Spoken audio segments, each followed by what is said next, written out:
Jemaat yang kekasih dalam Tuhan kita Yesus Kristus, sebelum kita membaca firman, saya memperkenalkan diri dulu. Saya Pendeta Antoni Lumban Tobing, Pendeta Jemaat Khusus Satria Grogol, GKPI Satria Grogol. Dan Jemaat Khusus Depok ini saya sudah cukup familiar karena sewaktu masih bergabung dengan Resort Jaya 1 Jelambar, saya sudah pernah melayani di sini. Ketika itu saya melayani di GKPI Cikarang Baru tahun 2011 sampai akhir 2016. Istri Guru Nirajai Boru Hutahayan dikaruniai bagi kami oleh Tuhan 5 orang putra-putri, 4 putri, 1 orang putra. Demikian perkenalan singkatnya, Amang Inang. Mari kita membaca firman Tuhan dari 1 Timotius pasal 6 ayat 6 sampai ayat 10. Kita membacanya secara bergantian. Memang ibadah itu kalau disertai rasa cukup memberi keuntungan besar. Sebab memang ibadah itu kalau disertai rasa cukup memberi keuntungan besar.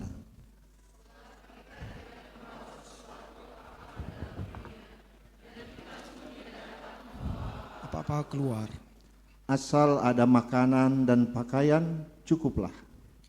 Tetapi mereka yang ingin kaya terjatuh ke dalam pencobaan, ke dalam terjerat dan ke dalam berbagai-bagai nafsu yang hampa dan yang mencelakakan, yang menenggelamkan manusia ke dalam keruntuhan dan kebinasaan. Karena akar segala kejahatan ialah cinta uang. Sebab oleh memburu uanglah beberapa orang telah menyimpang dari iman dan menyiksa dirinya dengan berbagai-bagai duka. Demikian firman Tuhan. Jemaat yang kekasih dalam Tuhan Yesus Kristus, tentunya uang itu bukanlah segala-galanya. Uang itu terbatas. Tapi uang itu sangat perlu, bahkan untuk segala-galanya.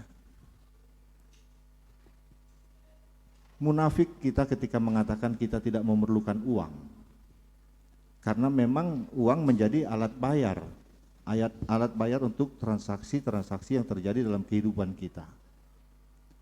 Hanya beberapa hal saja yang kita bisa barter tanpa uang, tetapi umumnya di seluruh dunia kita bertransaksi dengan mata uang. Namun demikian, firman yang baru kita baca ini bukan mau mengatakan mengharamkan uang atau mau mengatakan kita nggak boleh jadi orang kaya. Tidak. Kalau dibuka dengan ucapan memang ibadah itu kalau disertai rasa cukup memberi keuntungan besar. Mengapa Paulus menasihati Timotius agar dia hidup dengan sederhana? Karena saat itu ada banyak pelayan-pelayan yang mengaku hamba Tuhan di dalam gereja-gereja, menjadikan gereja sumber utama pemasukan keuangannya. Ini yang bahaya.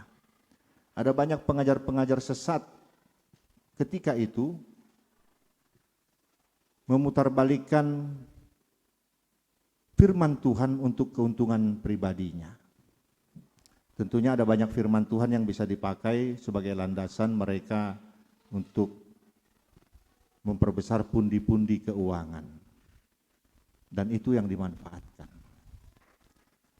Nah, bagi Paulus, pengajar-pengajar seperti itu adalah sesat. Mereka hanya pandai bersilat kata. Kalau kita baca ayat 2b sampai ayat 5 itu nampak sekali Paulus marah akan sifat ketamakan pelayan-pelayan seperti itu. Dan sampai zaman ini sebenarnya masih banyak motivasi pelayanan itu ya mirip-mirip dengan jemaat gereja mula-mula. Apa yang bisa kuambil dari gereja ini? Ada bui saratok kusen gereja. Motivasi seperti itu masih ada. Tapi mudah-mudahan tidak ada di jemaat khusus Depok ini. Amin. Kalau ada, bertobatlah, kan begitu. Tapi mari kita berlomba-lomba, apa yang bisa kuberikan untuk gereja ini. Nah itu, motivasi seperti itu harus ada. Sehingga jemaat itu berlomba-lomba untuk memberikan apa yang dia mampu berikan. Baik dalam proses pembangunan, pemeliharaan, atau program-program yang telah ditetapkan oleh gereja. Ada banyak sampai di zaman ini sengaja membuat program yang menjurus kepada keuntungan. Ini kebetulan kita ada bazar ya kan. Udah cari dananya lewat bazar aja katanya. Padahal dalam hatinya nanti aku yang buat, kan ada untung. Salah? Tidak salah. Yang salah kalau untungnya berlipat ganda begitu. Udah gitu nggak enak lagi, kan begitu. Ditanya lagi sama yang makan di gereja itu, enak kan Nang? Enak. Gimana yang nanya orang yang buat, kan begitu. Tetapi ketika dia memberi, biar aku yang masak. Bahan-bahannya saja sediakan. Puji Tuhan kalau masih ada orang seperti itu. Saya yakin masih banyak seperti itu. Jemaat yang kekasih dalam Tuhan Yesus Kristus, yang menjadi masalah bukan uangnya, tetapi sifat cinta akan uang itu. Dari mana sifat cinta akan uang itu? Karena kebutuhan-kebutuhan yang berlebihan, maka orang mencintai uang. Apa itu kebutuhan yang berlebihan? Gaya hidup. Bapak Ibu sekalian, anak-anak kami, uang itu dibutuhkan untuk hidup. Maka dia akan memberi keuntungan bagimu, tetapi jika uang itu kau butuhkan untuk gaya hidup, enggak akan ada selesainya. Kita akan seperti minum air laut. Kalau kita terminum air laut, pasti kita akan haus terus, enggak ada puasnya. Begitulah kalau uang itu menjadi kebutuhan untuk memuaskan gaya hidup kita, enggak akan ada selesainya. Ada banyak orang terjerat di dalam permohonannya kepada Tuhan. Tuhan, ini pulang kantor ceritanya Mang Enam. Kehujanan, dia lihat sambil ke atas, dalam hati berdoa, Tuhan, tataplah hamba-Mu ini. Aku melayani-Mu demi kemuliaan nama-Mu. Kasihanlah Tuhan, masa aku kehujanan terus, kan begitu. Ini pendeta lah ceritanya ya, begitu ya. Biar ngomongin diri sendiri kan gitu. Berapa kali begitu. Lalu berhenti di lampu merah, dari belakang nabrak. Mau marah, pendeta kan itu. Siapa tahu jemaat lagi kan begitu kan, udah nggak usah dilihat. Tuhan, lihatlah, aku kesenggol terus kan begitu. Kalaupun nggak bisa all new Terios, Avanza yang lama juga nggak apa-apa kan gitu. Doanya dijawab sama Tuhan. Avanza 2005 dikasih Tuhan kan begitu. Tuhan mengetuk pintu hati orang-orang untuk menolong pendeta itu begitu. Puji Tuhan, dia dapat. Mulai muncul kesombongan. Biasanya dulu dipanggil ke Depok cepat kan itu. Bisa ke Depok Amang? Oh bisa Mang, sepeda motor, nggak lewat tol kan begitu. Tapi karena lewat tol ada pengeluaran lain kan begitu. Bensin sepeda motor beda dengan mobil. Berhitung, Depok ngasih amplopnya tipis, kan gitu kan. Tapi karena nggak ada yang manggil yang lain, ya kesini aja, oke lah begitu. Baru mengatakan dianggap pelayanan. Gitu. Tapi kalau ada yang manggil, menteng misalkan, oh siap Mamang, bisa Mang. Aduh sorry lah ya Mamang, baru lihat jadwal ternyata nggak bisa aku hari ini ke Depok hari Minggu depan.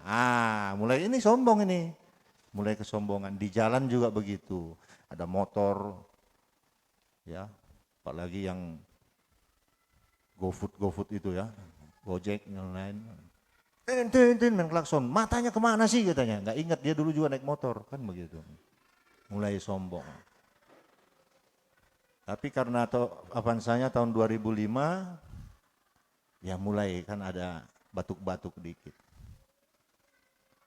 Tuhan, AC-nya udah di servis tapi masih panas juga. Tekanan rem sama gas pun bermasalah. Kalau bisa dinaikkan Tuhan. Tuhan kasih mobil baru lagi kan begitu. Pas seperti yang dia bayangkan dulu, all new Terios. Begitu. Nyaman, betul-betul nyaman begitu. Tapi justru ketika kenyamanan itu datang, pelayanannya makin surut. Mumpung mobil baru yuk, kita jalan-jalan ke Jogja katanya sama istri sama anak-anaknya. Jalan-jalan ke Jogja tanggung kalau 2-3 hari, seminggu kan begitu. Seminggu tanggung full 2 minggu. Pelayanan, ibadah rumah tangga, PA dan lain sebagainya, kebaktian minggu kan lewat dulu kan. Dan jadi sering, jadi keranjingan, kan begitu, bahaya itu kan. Keranjingan jalan-jalan begitu. Itu pendeta. Ada juga jemaat.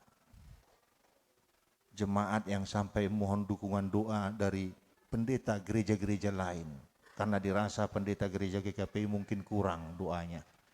Lama sampainya. Susah lobinya ke atas kan begitu. Amang, doakan agar hidup kami ini boleh tambah sejahtera. Didoakan. Memang karena pemutusan hubungan kerja, nganggur, sulit mereka. Pinjam sana, pinjam sini. Baru 2 hari dipinjam sudah ditagih kan begitu. Wah, memang mengerikan hidup seperti itu. Lalu Tuhan kasih satu usaha. Kebetulan ada yang mau pulang kampung, lalu kedai kopinya diserahkan sama dia. Kau teruskanlah, ini enggak usah bayar. Ini kontraknya masih setahun lagi. Ya, terima kasihlah gitu. Lalu ada yang berbaik hati dikasih modal ya untuk perlengkapannya. Karena gelas, piringnya semua sudah ditinggalkan. Tinggal beli kopi, tehnya dan lain-lain sebagainya. Dapat usaha gratis. Lalu dia jalankan. Karena kesibukannya yang tadinya rajin, ini orang paling rajin ke gereja. Penatua belum datang, dia sudah tunggu di depan pintu gereja.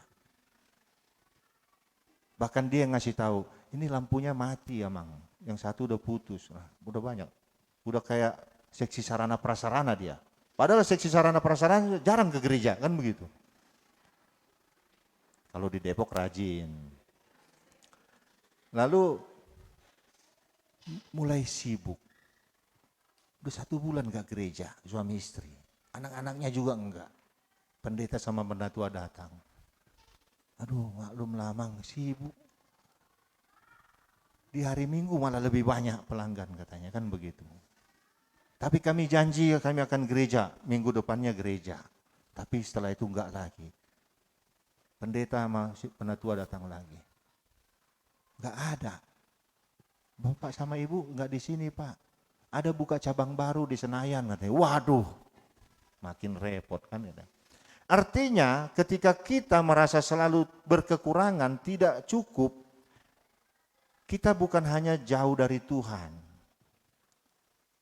tapi juga jauh dari persekutuan kita dengan sesama. Benar loh Mang Enang. Jangan minta kekayaan dari Tuhan, karena Tuhan tidak semuanya dikabulkan. Kalau kita minta kekayaan dari Tuhan itu lihat dulu orangnya. Tuhan tahu loh siapa kita. Sebelum kita minta, Tuhan tahu kita ini bisa nggak dikasih kekayaan. Bisa nggak dipercaya untuk mengelola keuangan. Kalau nggak cocok. Lebih baik ke orang miskin katanya. Pertama kenapa? Mungkin Tuhan lihat kita bukan tipe orang yang mau memberi. Orang-orang kaya itu orang yang tipe mau memberi. Salah kalau ada anggapan kalau dia nggak pelit ya nggak kaya, salah. Kalau orang pelit, Tuhan mungkin membiarkan dia kaya tapi sesaat. Tetapi kalau dia tidak pelit, dia menjadi saluran berkat Tuhan, itu kekayaannya akan turun-temurun.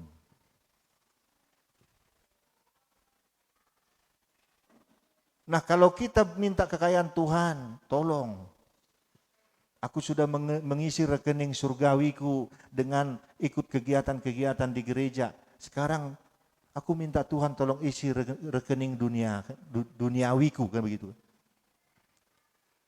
Tuhan isi, ya nggak sampai 1 juta kan begitu. Karena kalau sudah lewat 1 juta, kau nggak akan lagi mengisi rekening surgawi, kata Tuhan. Ada banyak begitu. Kadang-kadang yang mau saya katakan begini, kita harus menyadari apa yang kita minta sebenarnya dari Tuhan. Murid-murid sudah bertanya kepada Tuhan Yesus, bagaimana berdoa? Yesus ajarkan salah satu doa itu doa Bapa kami. Berikanlah kami hari ini makanan kami secukupnya. Kenapa Yesus nggak bilang, jika engkau berdoa, katakanlah, berikanlah kami hari ini makanan kami 2 tahun ini. Iya kan? Sanggup nggak Allah memberi kita makanan untuk 2 tahun ini? Stok makanan, sanggup. Tapi kenapa Yesus bilang hari ini? Ingat kisah perjalanan umat Israel dari Mesir ke tanah Kanaan. Allah memberikan manna, burung. Tapi pesannya, jangan kau simpan untuk besok. Makanan itu untuk hari ini, besok aku kasih lagi. Amin.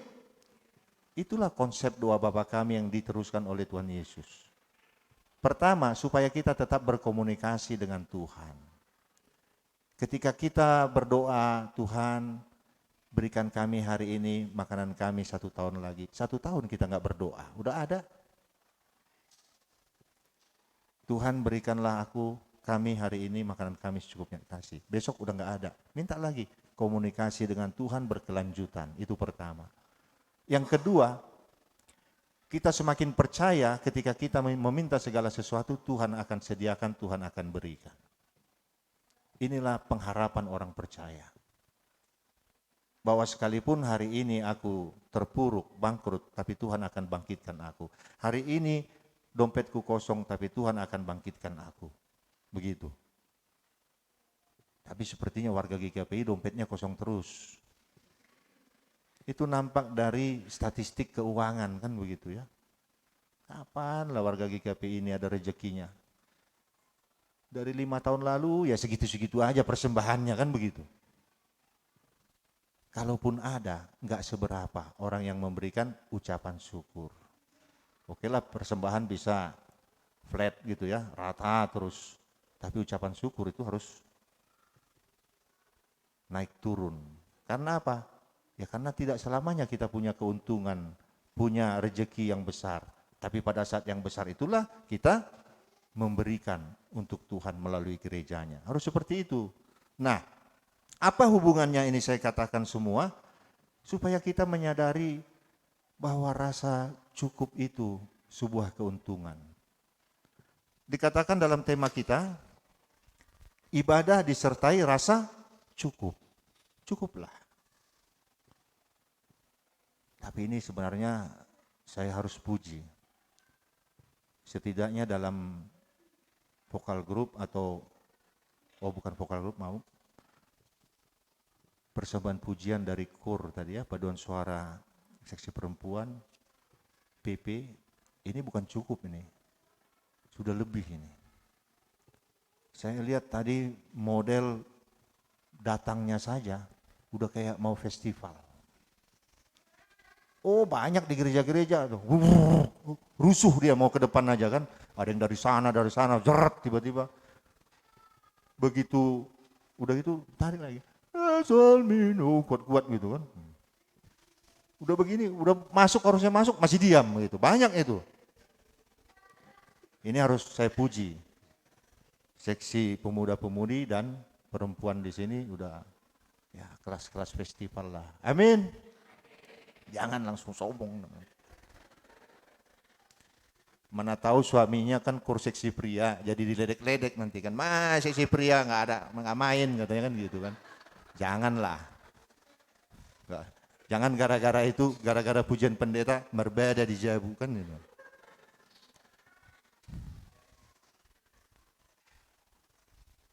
Ibadah dengan rasa cukup itu bukan berarti ya cukuplah 5 orang udah cukup, bukan. Ya. Ini kalau ibadah dengan jumlahnya ya harus banyak.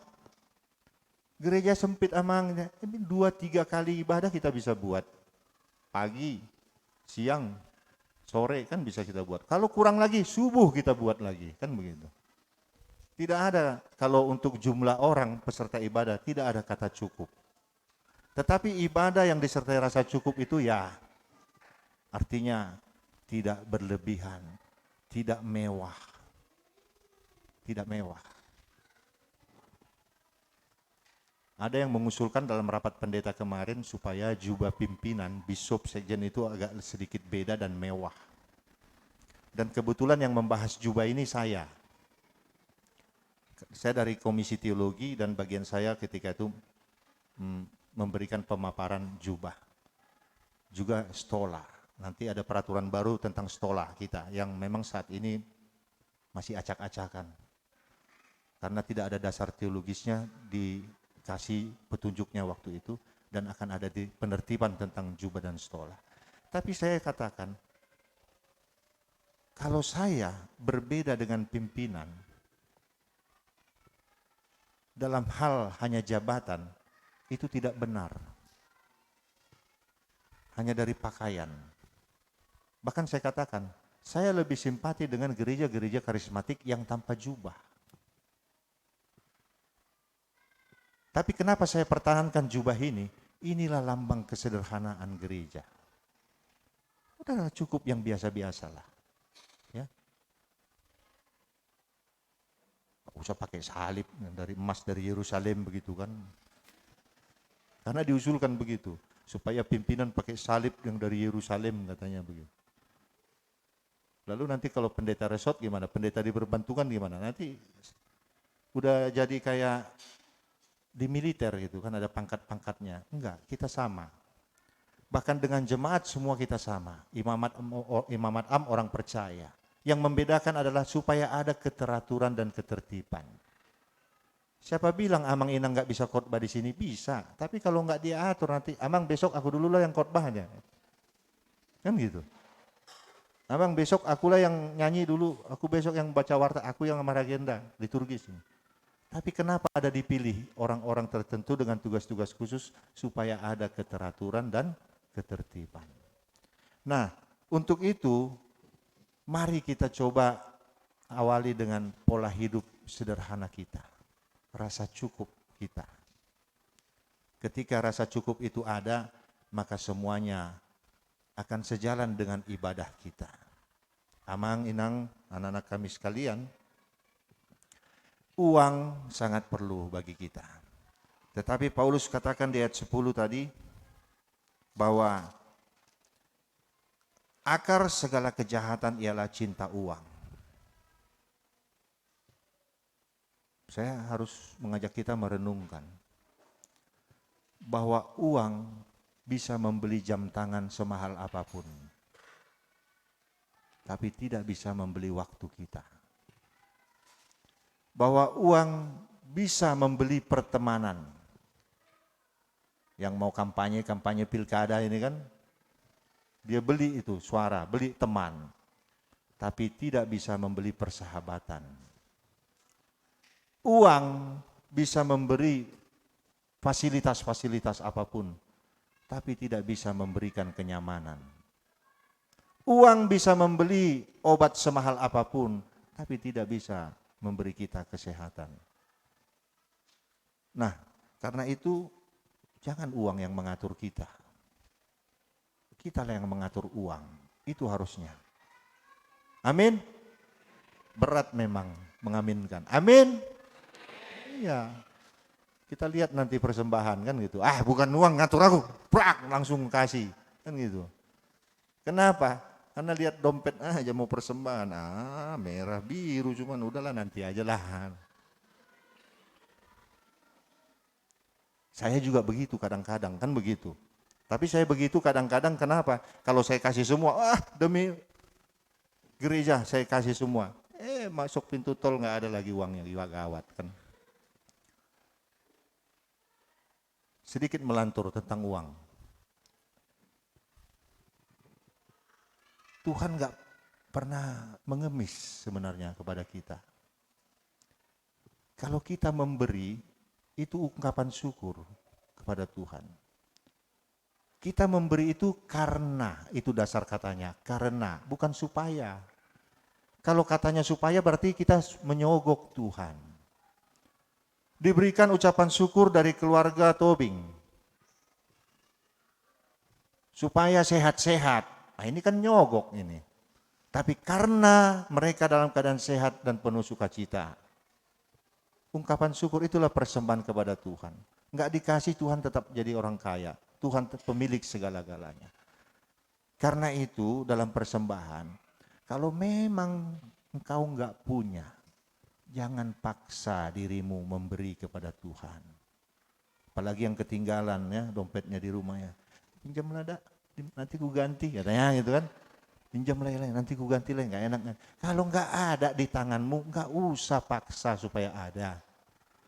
Tapi kalau ada di dompetmu, jangan kau tahan-tahan. Kan? Nanti panitia Natal datang ke rumah mungkin kan, nyodorkan proposal kan, aduh gimana lah ya. Dalam sejarah gereja kita nggak pernah lah kami nggak bantu, tapi untuk tahun ini agak susah kami begini. Padahal ada.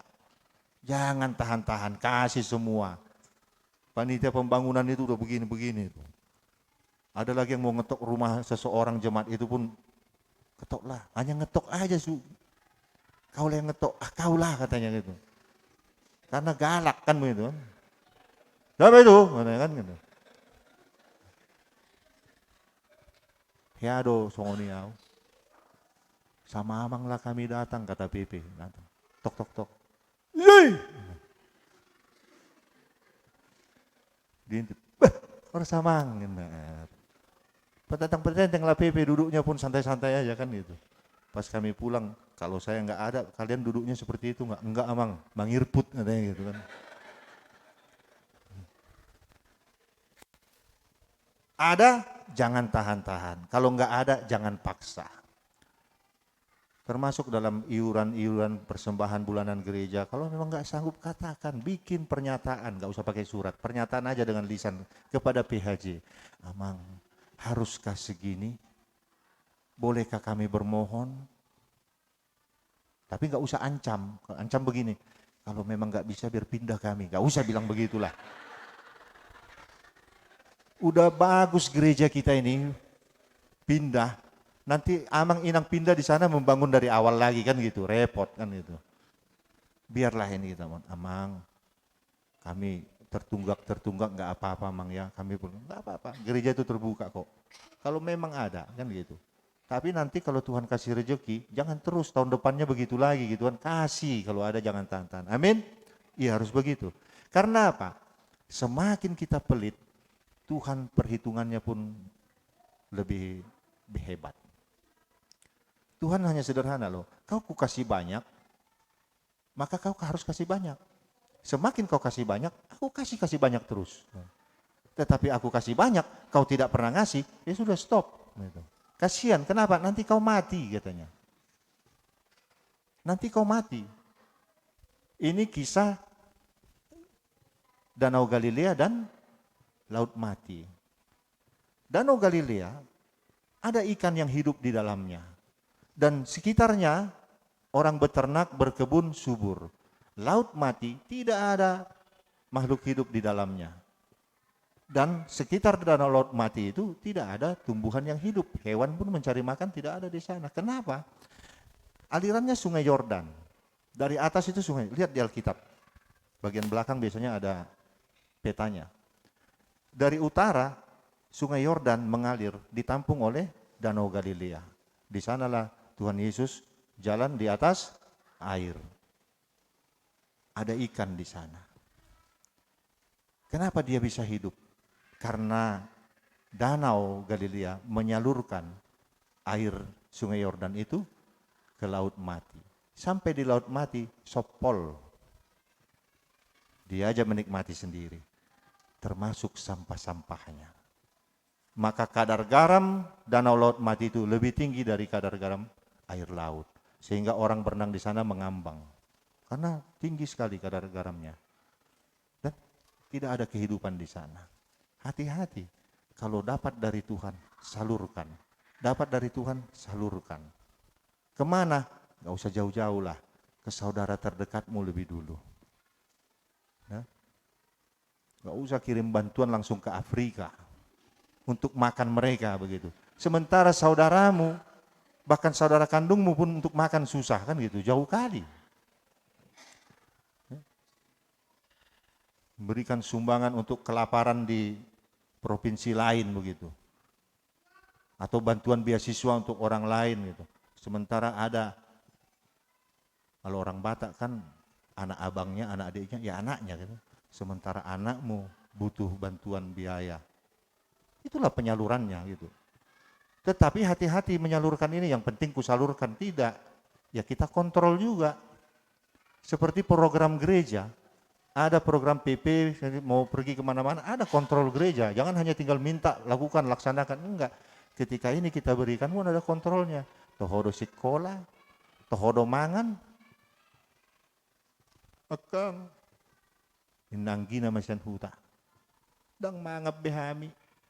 Transfer join na. Udah ditransfer, cek. Bila perlu cek ke tetangga, benar nggak mereka makan kan gitu. Jangan-jangan ke gede tua kan begitu kan. Hati-hati. Mari kita menjadi saluran berkat Tuhan. Dan biarlah kita semua punya prinsip bahwa hidup kita berkecukupan. Bukan berkelebihan. Sedikit lagi boleh Mang Inang ya? Sedikit lagi. Ini juga yang sering salah daripada orang tua di zaman ini. Ada dendam terhadap kemiskinan, kesusahan di masa lalu, sehingga bertekad anakku tidak boleh merasakan lagi yang susah seperti yang kualami. Maka apapun disuplai. Bekerja keras, mengumpulkan. Untuk anakku sudah cukup. Untuk sekolahnya sampai kuliah, kedokteran pun sudah cukup. Mau kawinnya sudah cukup. Tinggal buat cucuku belum. Nah, kumpulkan lagi, kerja lagi.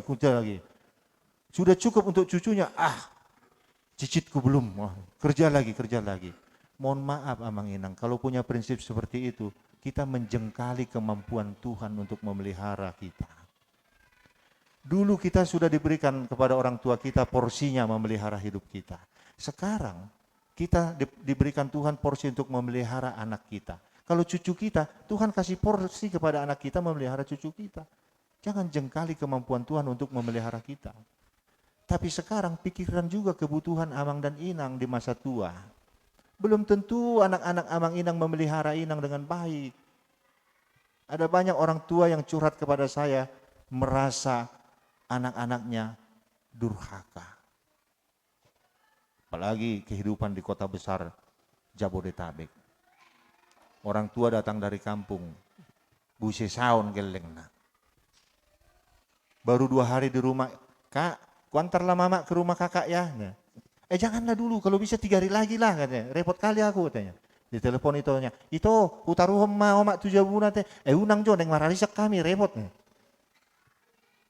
Diantar bolak balik, omak tuh sama juga teh, omak tuh sana. Akhirnya mulak mau tuh tak ada gitu. Kan kita sering dengar ya, Satu orang ibu mengasuh 7 orang anaknya, mampu, sanggup. Tapi 7 orang anak mengasuh 1 orang ibu, angkat tangan, gak sanggup. Bahkan berembuk mereka, tupat tijompo mata bayan nate. Ya dong tupat tijompo niki kepi syatar tu syatar mata bayan no maing katanya begitu. Kasihan.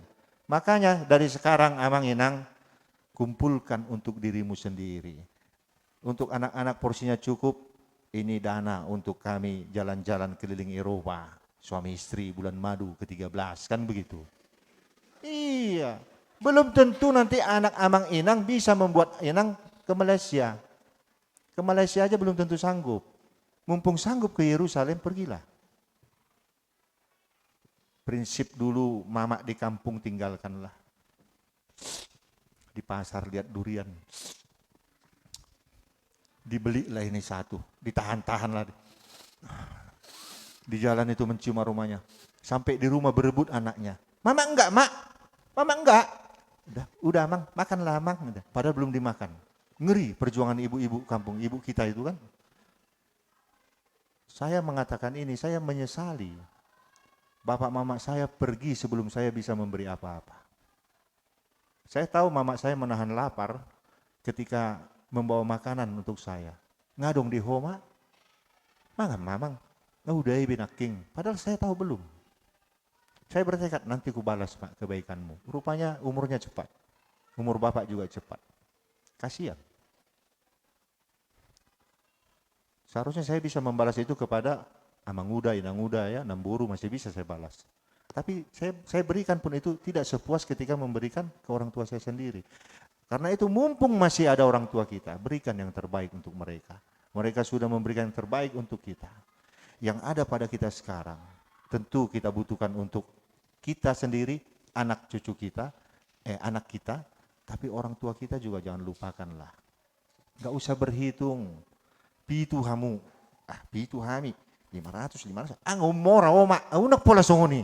Belum ngomora omak tai kan gitu. Supaya di kampung pun dia terhormat. Ada nanti anak-anak datang, nah beli permenmu, nah. Orang tua kita terhormat di kampung, dicintai orang sekampung karena nggak pelit. Tapi kalau dikirimnya hanya 200 dari anak pertama, anak ketiga aja, anak kedua sama anak ke yang lain nggak pernah ngirim. Mau ngasih bonbon pun ke anak-anak di kampung ini pun mikir kan gitu kan. Udahlah nggak usah. Ayo dong do naburuku setabi. Engkau mau rawa mak sen hitahun nggak saya tak kirim, katanya terus itu. Akhirnya saya bilang, terus kalau mamamu kaya, cemburu kau, saya bilang gitu. Baru dia diam, tersadar begitu ya biarlah dinikmati penghasilan dari anak-anaknya. Ya Inang ya, Amang ya, jangan lupa jalan-jalan, setidaknya ke Ancol lah minggu depan ini. Neng Mardalan itu Ancol, paima Roma pahupu sianan nasarap kami gitu. Rupanya nanti nggak datang-datang pahupunya nggak jadi ke Ancol, yang ada ke Yerusalem baru. Jangan pelit untuk dirimu sendiri, jangan pelit untuk orang lain. Yang ada biarlah secukupnya. Itulah ibadah yang benar di hadapan Tuhan. Syukuri apa yang ada yang Tuhan berikan, gak usah tuntut banyak-banyak karena pertanggungjawabannya pun berat. Semakin kaya seseorang, pertanggungjawabannya kepada Tuhan pun berat. Hubungannya dengan Tuhan pun semakin jauh nanti. Tapi biarlah cukup, apa-apa pun cukup. Dan Tuhan akan berikan dengan kemurahannya. Dipasikop do narikop di kita. Amin, kita berdoa. Terima kasih Bapa di surga atas firman-Mu yang mengingatkan kami agar kami tidak hanya memikirkan kebutuhan kami di dunia ini, tapi kami juga memikirkan dan merancang kebutuhan kami di surga nanti. Dan apapun yang kami butuhkan adalah atas dasar rasa cukup, sehingga kami tidak menjadi orang tamak, orang sombong, orang yang selalu mengejar berburu uang. Tapi biarlah Tuhan kami bekerja bukan untuk uang, tetapi menghasilkan uang untuk menutupi kebutuhan kami di dalam rasa syukur. Bapa di surga, kami juga mau berdoa secara khusus untuk keluarga Bapak Hodin Munte, Ibu Penatua Juliana Tobing, dan keluarga Bapak John Konrad Manurung, Ibu Narma Turnip, Bapak Ronaldwin Marbun, Ibu Joyce Moria Raja Lubuk yang berulang tahun pernikahan di minggu ini. Tuhan yang memberkati, Tuhan yang memberi damai sejahtera di tengah-tengah keluarga Bapak Ibu yang berulang tahun hari ini. Biarlah damai sejahtera Tuhan senantiasa memelihara keluarga ini. Anak cucu mereka dimanapun berada, Tuhan yang memberkati. Kami juga mau berdoa untuk anak kami, Danya Klairin Tinambunan, Ibu Narma Elfrida Turnip, anak kami Yobel Solafide Sipurian, Saudara Yosef Kristian, Bapak Yeri Gohi Pangaribuan yang berulang tahun dalam minggu ini. Bapak, di dalam sukacita mereka, Tuhan tambahkan umur panjang, kesehatan, damai sejahtera, dan harapan-harapan cita-cita mereka. Biarlah Tuhan yang menyempurnakan. Kami berdoa juga untuk Bapak Ilya Simanung Khalid, Bapak Lamsar Nababan, Ibu Estelita Silaban yang saat ini terbaring oleh karena sakit. Biarlah Tuhan melawat mereka, menjamah mereka, menanggalkan segala sakit penyakit mereka. Hingga di hari-hari mendatang kami boleh bersekutu bersama di dalam kegiatan gerejamu ini dalam sukacita dan damai sejahtera Tuhan. Bapak, berkati kami semua yang ada di dalam pergumulan kehidupan kami, pergumulan keluarga, pergumulan keuangan, pekerjaan, teman hidup, dan lain. Kami menyerahkan ke dalam tangan Tuhan. Tuhan bantu, Tuhan beri kami hikmat agar dengan hikmat-Mu kami boleh mampu keluar dari setiap pergumulan yang kami hadapi. Terima kasih Bapa, di dalam nama anak-Mu Tuhan Yesus Kristus kami berdoa dan mengucap syukur. Amin.